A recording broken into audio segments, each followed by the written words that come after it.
Buda, 900 anos antes de Jesus, dizia: se você quer ter um inimigo, diga a verdade a ele. Se quer ter um amigo, minta. Então eu ouço e vejo pessoas dizerem cada mentira. Os guias me contaram. Começa que os guias não são ociosos para estarem no ouvido do médium contando fofoca. Os guias não são auxiliares nossos. Se são guias, imaginem o reitor de uma universidade. Imagine uma autoridade de alto prestígio, o tempo que tem para estar conosco, assim, a ralé, precisando ainda muito de puxão de orelhas.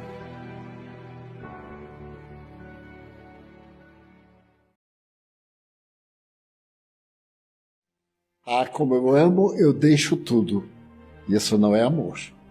Porque se nós deixamos a pessoa fazer o que é equivocado para poder fruir a resposta do nosso amor, isso não é amor. É interesse, é paixão, é troca de necessidades. A disciplina é a maior demonstração de amor. Mas quando falamos disciplina, logo de imediato vem a ideia de rigidez. A disciplina é o hábito correto de proceder. Então, o nosso amor deve ser padronizado. Fazer que a criança entenda. Ela está ainda na fase dos instintos.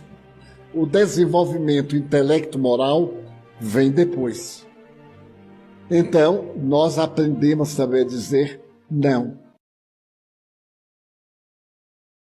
Qual o método mais eficaz para sermos felizes no mundo e lutarmos vencendo as nossas más inclinações? Os Espíritos responderam: um sábio da antiguidade já vos disse. Esse sábio foi Sócrates. Conhece-te a ti mesmo. E Santo Agostinho, comentando a frase, diz: fazei como eu, quando estava na terra. Diariamente, quando me ia deitar, fazia o exame de consciência. E quando me dava conta que havia agido mal, no dia seguinte eu reparava o mal que fiz. E quando me dava conta do bem, eu continuava. A proposta da atualidade nessa crise, nesse mundo de geometria, mas não de finesse, é para que nos desarmemos a fim de podermos amar. Qual seria o melhor método que eu pudesse fazer para consolar o maior número possível? E Joana de Ângeles me disse: fale sobre o culto do Evangelho no lar. É a coisa mais simples do mundo. Nós dedicamos 24 horas ao corpo. E a hora da prece vamos fazendo o Pai Nosso, dormimos no meio do Pai Nosso. Quanto tempo nós reservamos à alma, se é que ela existe? E se é que nós acreditamos nessa existência, o que é que nós lhe damos? Daí, a doutrina espírita tem uma recomendação: leve Jesus para dentro de casa.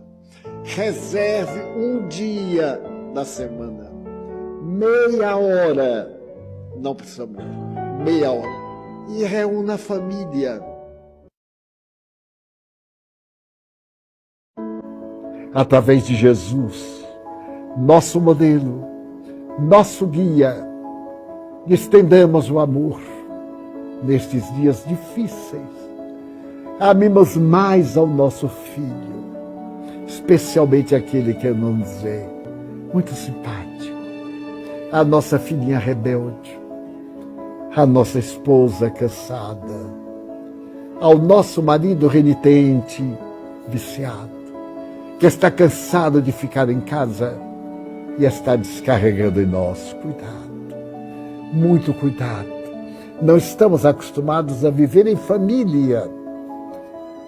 E os casos graves de agressão doméstica estão aumentando muito por causa da irritabilidade dos parceiros dentro de um apartamento muito pequeno, da inquietação das crianças. Vamos aprender a viver em família, e agradecer a Deus estarmos vivos. Sobretudo, sermos lúcidos. E se for possível, não será pedir muito. Tome do livro de sua religião, ou do Evangelho, o texto do Novo Testamento, segundo o Espiritismo. Abra e leia em meio tom com a família reunida. A família que ora permanece unida. A família que ora ama. A família que ama ora. Quem ora e ama é profundamente feliz. Aceite, alma querida, o coração do seu velho amigo e companheiro de lutas.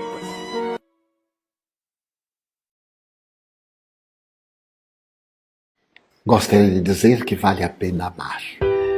Se você não é amado, não é importante. Importante é quando ama. Não se preocupe com os inimigos. Todos nós temos inimigos. Mas isso é secundário. O importante é não ser inimigo de ninguém. Se alguém não gosta de você, o problema é dele. Mas quando você não gosta de alguém, o problema é seu. Então ame. Seja qual for a circunstância, o amor é o sublime elixir da plenitude para quem o esparge e para quem é dirigido. Então, como disse Jesus, amar a Deus acima de todas as coisas e ao próximo como a si mesmo. Ame-se também. Quando você se ama, você se instrui, você se cuida, você se prepara para uma vida feliz. E somente quando você se ama é que você é capaz de amar a outro. Porque amando-se, você pode perceber as dificuldades que existem para o indivíduo abandonar as suas imperfeições, as suas mazelas. Então nasce a tolerância, a compreensão, a fraternidade, por fim o amor. O amor é a alma da vida. Os bons espíritos afirmam que estão retornando. Nas artes, na ciência, na tecnologia, já se encontram reencarnados alguns milhares daqueles que irão promover o progresso da sociedade na área científica e técnica, mas também aqueles que foram santos, que se entregaram ao holocausto, estão esperando este momento culminante de desesperança, de perturbação, de ausência do sentimento cristão para reencarnar-se e, através da sua posição política e também da sua posição perante as divinas leis do cosmo, as leis espirituais, modificaram as estruturas éticas da tradição política, mais ou menos bem dirigidas ao pensamento aristotélico, quando ele fala de que a política é a ciência e a arte de bem governar.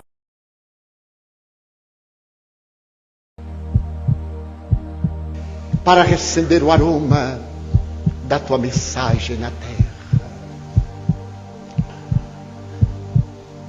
Tu és o nosso sol. Vem ter conosco, Jesus, pois que se contigo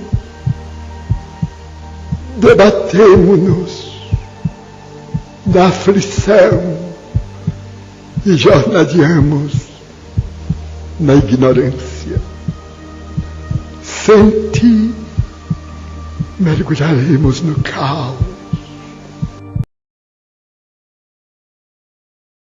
Não é necessário, como sempre dizemos, fazer uma oração bonita, mas uma oração sincera.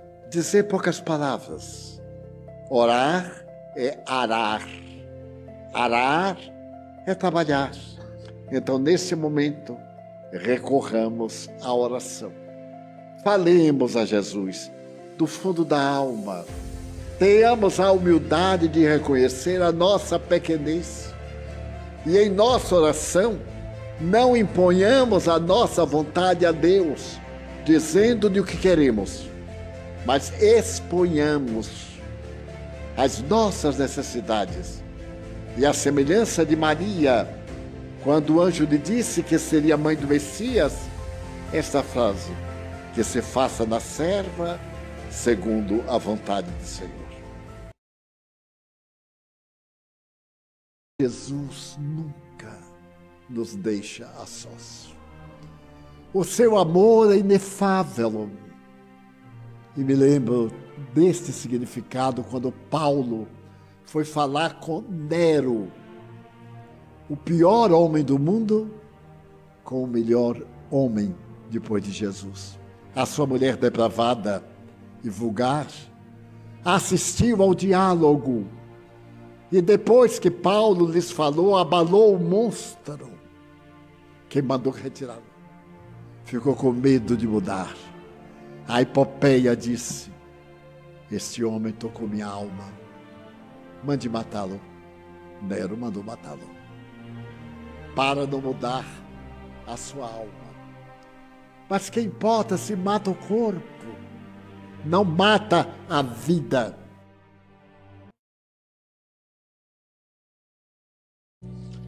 Então o Evangelho diz: não se preocupe.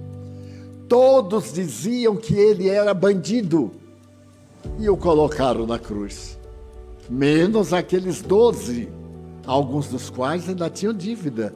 Convivendo 3 anos em intimidade, ainda tinham dúvida. Então é natural que também duvidem de mim. E não se incomode, diz-me Joana. Se você notou que alguém está indisposto, faça de conta que não notou. Porque o problema é dele, não é seu. Se a pessoa usa o limão, o azedume está na sua boca, não na dele, não na pessoal. Então esse é o Evangelho, é a doutrina que os Espíritos nos dão. Olha que uma das coisas muito difíceis do comportamento é o ciúme, é o zelo. A gente ama e não quer repartir, mas quer compartilhar quando o amor é do outro. E então Joana me disse: meu filho, sempre que você amar, esqueça que você não fica dono do outro, ou dono do sentimento, do objeto. Aprenda a amar ficando contente de ver a pessoa feliz. E eu então dizia: mas eu fico feliz da pessoa que eu amo se divertir com outra? Ela dizia: porque você o ama ou você o quer? Querer não é amar. Desejo não é felicidade.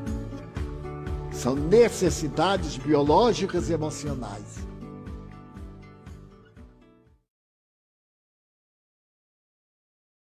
O mal que me fazem não me faz mal. O mal que me faz mal é o mal que eu faço, porque me torna um homem mau. Se alguém me faz um mal, não me faz mal, só faz se eu aceitar. Se alguém sair daqui dizendo assim: mas o Divaldo é um psicopata, eu continuo exatamente como estou. Agora, se eu disser assim: não sou psicopata, não sou, já fiquei. Então eu não aceito o presente desagradável. Quando alguém nos dá um presente, nós aceitamos se quisermos. Se não quisermos, devolvemos o presente. É uma ética tão simples. São pequenas lições que nós esquecemos de filosofia profunda. Então alguém não gosta de nós. Que bom para nós. E que ruim para a pessoa que toda vez que nos vê tem dor de cabeça.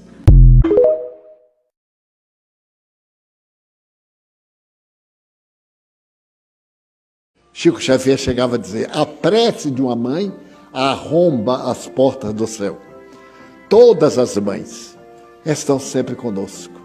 Não é necessário ver para crer, é somente sintonizar. É uma questão de sintonia. Eu não sinto nada. Tente. Como é que você quer sentir? Quer sentir um empurrão? Quer que o Espírito apareça? Olha eu. Não. É toda uma sintonia. Para isto, eu renunciei a quase todos os prazeres da vida para pensar só nisso. Não me fez falta nenhuma, mas me abriu canais que todos têm e estão enovelados, precisando que meditem, não se desesperem, não imponham paixões, aprendamos a receber as leis. A pérola é deslumbrante, mas a pérola é uma anomalia. É um grão de areia ou um molusco que entrou no outro molusco, na ostra, e no mecanismo de defesa ela elimina a substância que se endurece e dá aquele valor extraordinário. Então, fazendo uma análise, a dor é a nossa pérola. É um grão de areia do inconformismo dentro de nós, que envolvemos em ternura e misericórdia, em alegria de viver, e ficamos resistentes a qualquer choque. Porque o grão de areia aí é a divindade dentro de nós. Eu conheço pessoas que têm o olho de secar a pimenteira. Olha aí a pimenteira. Desencarna. Mas não é o olho, é a mente. Os olhos são como graus. Ampliam a volúpia da mente, a vontade. É o ego. A pessoa vê aquele jarro lindo assim, meu Deus, que lindo, mas que pena que não é meu. Aí dispara o raio que mata, daí a pouco a flor murcha.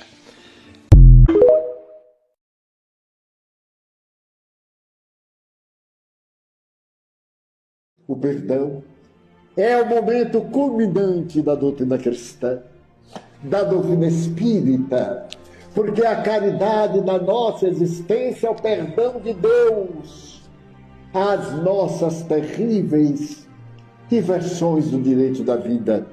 A reencarnação é o perdão da misericórdia divina, dando-nos chance de refazimento, oportunidade de reparação. E não pode ter condicionamento do perdão. A tradição estabelece que o perdão, para ser verdadeiro, deve ter o esquecimento da ofensa. É uma opinião religiosa. A psicologia diz diferente. Perdoar não é esquecer, é não devolver.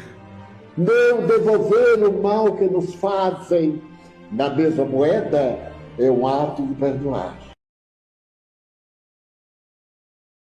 Por isso o perdão é essencial, porque interrompe a onda do mal. Senão, ficaríamos nessa roda repetitiva que os indianos chamam roda de samsara. Então vem, paga, outro cobra, vem, paga, outro cobra. Alguém tem que interromper esta roda contínua de pagamento, de sofrimento, através do amor. Então o amor dilui as vibrações torpes do ódio. É necessário que nós coloquemo-lo como sendo uma atitude interior de respeito ao outro, que tem o direito de ser infeliz porque assim o elegeu, mas que nós não nos permitamos estar na mesma faixa, descendo ao seu nível, através de uma atitude incompatível, porque do contrário nos igualaremos a ele. Quero fazer uma ligação entre o emocional e o material, o orgânico e o psíquico. Daí a psicossomática demonstra que nós somos muito o que pensamos, o que sofremos. Desejamos saúde, pensemos corretamente. Nós temos conflitos, é inevitável, mas procuremos solucionar o conflito. Eu cometi um erro agora, um erro grave. Vou sofrer as consequências do erro, mas não vou dar valor ao erro que os outros atribuem, porque é muito fácil tirar pedras quando o erro é dos outros. Na minha situação, talvez o outro fizesse pior. Então eu examino de novo, vou me reabilitar. Eu nasci sem falar, sem andar, sem pensar. Agora eu falo, ando, penso, me locomovo, e cada vez que eu quero isso mais.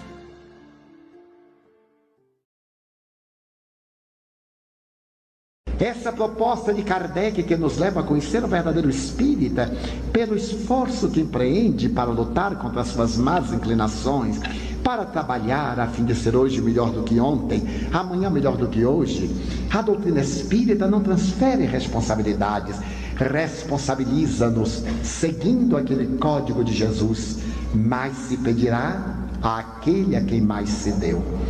Então procuremos ser generosos e amigos. Joana de Anjos me ensinou o seguinte: o Espiritismo é o consolador, mas não é o solucionador. Ele consola, mas a solução nós é que damos, pelos elementos que o Espírito nos propicia para arrancar as causas que geram aflições.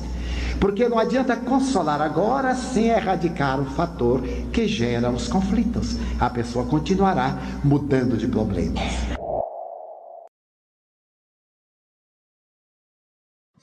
Então, meus amigos, é necessário que nós coloquemos a ansiedade em seu lugar. Quando a gente espera uma pessoa, a gente fica ansioso. Quando a gente espera ganhar na loteria para poder ajudar o próximo, a gente fica ansioso. Mas muitas vezes essa ansiedade é por coisa nenhuma. Alguém já me disse: olha, eu fico tão nervoso porque não tenho o que fazer.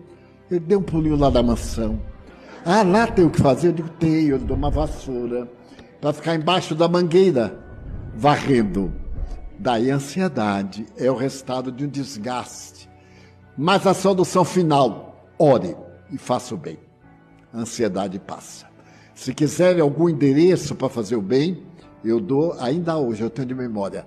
Aqui, nesse bairro tranquilo, tem muita gente precisando de nós.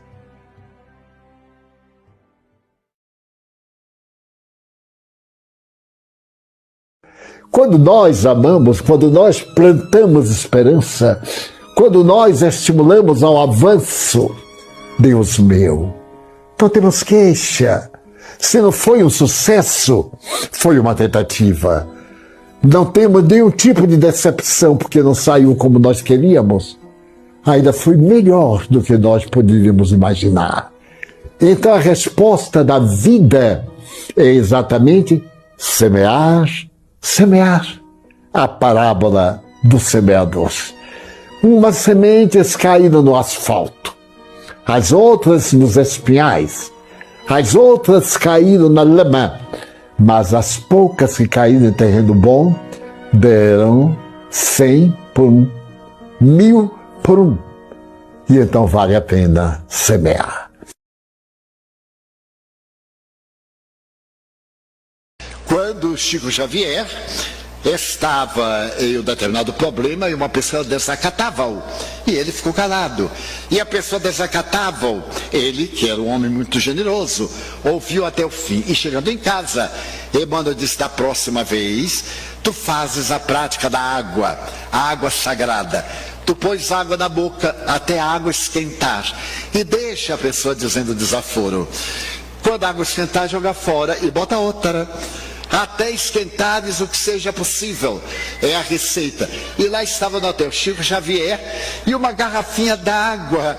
Eu aí fui experimentar, porque também eu sou filho de Deus, e coloquei a água, que era cristalina, que era maravilhosa, e fiquei fascinado com a ideia, porque todo mundo que olhar essa frase de Chico Xavier, na hora em que alguém lhe provocar um desaforo, uma agressão, ele vai lembrar da água bendita do Chico.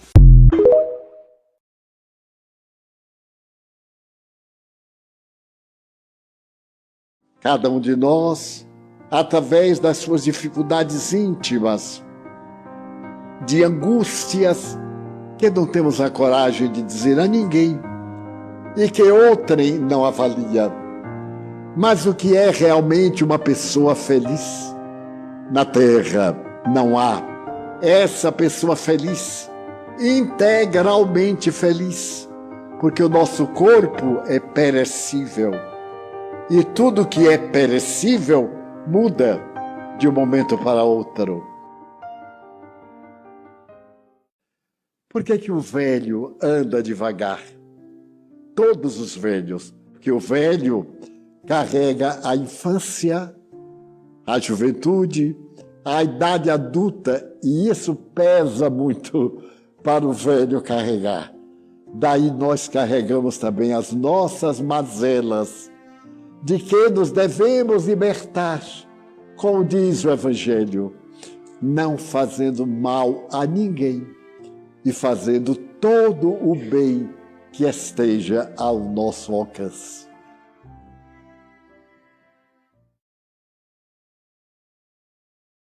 Porque Deus é amor. E a divindade dispõe de mecanismos próprios, quais a reencarnação. Aqueles que são maus, que são perversos, que se comprazem no egoísmo e prejudicar as pessoas, não mais irão reencarnar-se na Terra, dizendo melhor, já não se reencarnam na Terra, mas num planeta inferior. Quando nós estudamos a Bíblia, ouvimos falar que havia um anjo chamado Lúcifer, e que Lúcifer se rebelou contra Deus, e então Deus mandou o arcanjo São Miguel expulsá-lo do paraíso com as suas hostes, e eles foram para os infernos. Então esta é uma manifestação mitológica para dizer que aqueles que se rebelam contra as leis naturais, as leis de Deus, não mais ficam no planeta em que as leis de Deus estão alcançando o seu estado mais elevado. De atender de pé as pessoas. E o Chico ouvia coisas de tremer o chão. Certo dia um homem lhe disse: venho lhe fazer uma confissão porque eu não aguento ficar em paz com a consciência. O senhor ouviu falar daquele homicídio tal? Eu ouvi. Fui eu que matou. E o Chico, pum, desmaiou. Desmaiou, e quando ele voltou assim aturdido, Emmanuel lhe disse: se o senhor não tem condições de ouvir as almas com dignidade, a partir de agora ouça-as sentado, e quando desmaiar, desmaie com elevação, encoste só a cabeça da parede.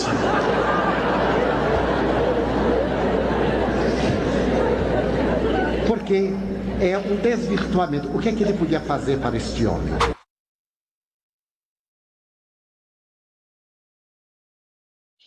Não há palavras que possam constituir consolo, especialmente a uma mãe cujo filho tombou na armadilha do suicídio. Tecnicamente, o suicida sofre quando chega ao mundo espiritual, mas depende de muitas circunstâncias.